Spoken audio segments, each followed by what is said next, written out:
अस्सलामुअलैकुम dear students. आज हम 7th क्लास में डेटा हैंडलिंग पढ़ेंगे।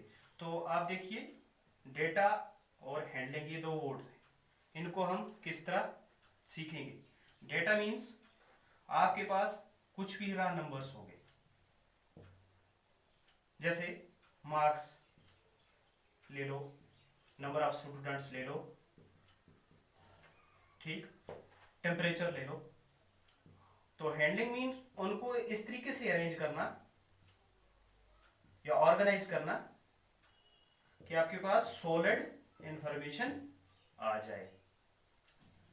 तो इसके लिए आपको कुछ नंबर्स दिए जाते हैं, जैसे आपके स्कूल के क्लास के बच्चे ले लो, उनके मार्क्स ले लो, फिर टेम्परेचर ले लो। तो आपको टेबुलर फॉर्म में यानी टेबल में उसको शो करना है और उनका कंक्रीट जो सॉलिड इंफॉर्मेशन है वो देनी है। जैसे मैं आपको एक एग्जांपल दे रहा हूं, आपकी क्लास में 10 स्टूडेंट है या 8 स्टूडेंट है, तो उनके मार्क्स हैं डिफरेंट।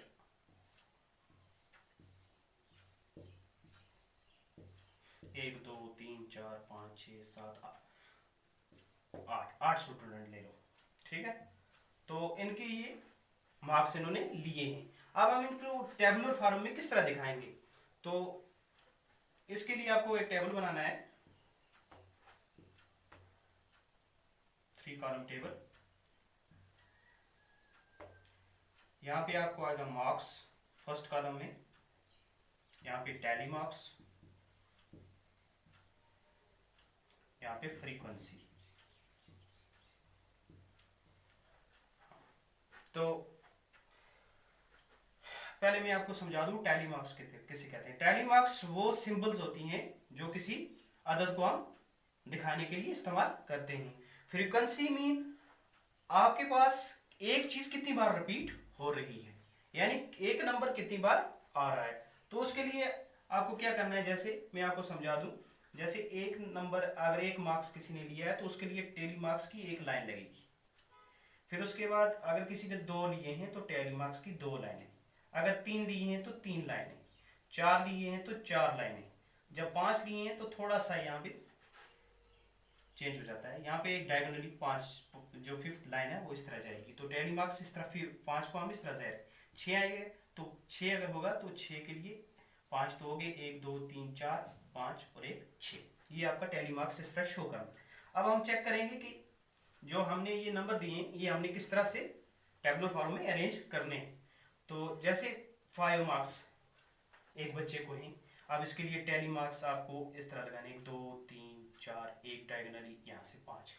अब इसकी फ्रीक्वेंसी का क्या मतलब है कि 5 मार्क्स लेने वाले आपकी क्लास में कितने बच्चे हैं, 1 2 3, कितने बच्चे आ गए, ये आ गए 3। तो इसकी फ्रीक्वेंसी आ जाएगी 3। आप टैली मार्क्स को मार्क्स में भी लिख सकते हो, फ्रीक्वेंसी को भी आप टैली मार्क्स में लिख सकते हो, इसको भी लिख सकते हो 3। तो अच्छा तरीका ये है, आप टैली मार्क्स जो है वो फ्रीक्वेंसी के नंबर्स को लिखा जाए। उसके बाद आता है 6 मार्क यानी 6 नंबर। तो आपके पास 6 नंबर के कितने स्टूडेंट है, एक स्टूडेंट है, फ्रीक्वेंसी 1 आएगी, तो इसके लिए टैली मार्क्स भी 1 आएगा।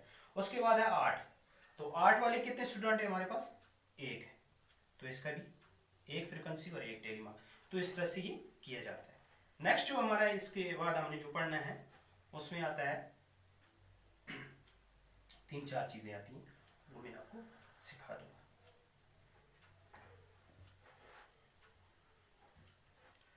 तो फिर इसके बाद हमने क्या सीखना है, अब जो आपको ये एक्सरसाइज जब दी जाएगी, ये डाटा हैंडलिंग की आपको टेबुलर फॉर्म में जब आपको निकालना है तो ये आप अच्छे से निकाल सकते हो।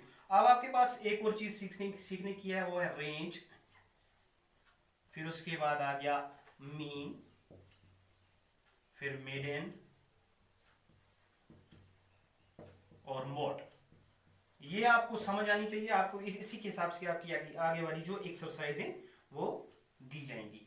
तो ये किस तरह सीखा जाता है, जैसे आपको रेंज किसी चीज का, क्वेश्चन का रेंज होगा, उसके लिए रेंज निकालने के लिए पूछा गया होगा। तो रेंज के लिए आपको बेस्ट फार्मूला ये है कि आपको हाईएस्ट फॉर्म यानी highest value minus lowest value, बस ये आपको याद रखना है। जैसे मैं आपको यहाँ पे एग्जांपल दे देता हूँ 6 7 8 9 5 2 1, कुछ भी आप लिख दो। तो आपको यहाँ से पिक करना है हाईएस्ट वैल्यू, आपके पास सबसे बड़ा नंबर कौन है, तो आपने 9 पिक किया।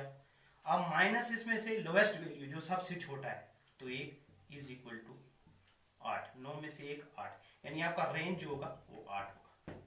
ये हो गया आपको। अब आप देखिए मीन किस तरह निकला जाता है।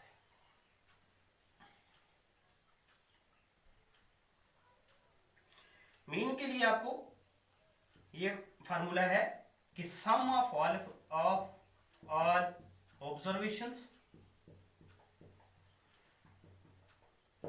Bye number of observations. बड़ा इजी है, आपको ये क्वेश्चन दिए गए हैं, आपको ये करने हैं, आप ये अच्छे से कर सकते हो। जैसे मैं नंबर दे देता हूं यहाँ पे 5 4 3 2। तो सम ऑफ ऑल ऑब्जर्वेशन, जो ऑब्जर्वेशन मींस डाटा, आपके पास जो डाटा है वही ऑब्जर्वेशन है। तो सम ऑफ ऑल ऑब्जर्वेशन मींस आपको ये प्लस करना है, 5 प्लस 3 प्लस 8, 5 प्लस 4 हो गया 9, 3 12 2 14। अब नंबर ऑफ ऑब्जर्वेशन यानी आपके पास ये हैं कितने, 1 2 3 4, तो ये हो गया डिवाइडेड बाय 4। तो अब इसको इस तरह का 2 2 7 7 बाई 2 इसका आंसर। अब उसके बाद आपको दिखाना है, ये सीखना है कि मीडियन किसे कहते हैं, मीडियन किसे कहते हैं।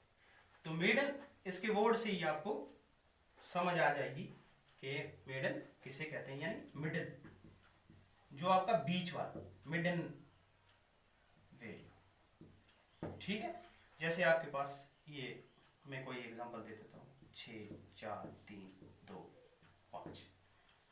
तो आपको इसको निकालने के लिए, मेडन निकालने के लिए आपको यहाँ पे एक फार्मूला रखना है। आपको या तो आपको असेंडिंग ऑर्डर में या डिसेंडिंग ऑर्डर में पहले इनको रखना है। तो सबसे पहले हम देखेंगे असेंडिंग ऑर्डर 2 3 4 5 6, यानी इसका जो असेंडिंग ऑर्डर है सबसे छोटा पहले, उसके बाद उसके बाद उसके। तो मेडन यानी इसका बीच वाला आपको निकालना है। तो बीच वाला आपके पास क्या आएगा 4, यानी 2 इस तरफ है 2 उस तरफ है, तो आंसर इज 4, ये आप निकाल सकते हैं। उसके बाद आपके पास आता है मोड।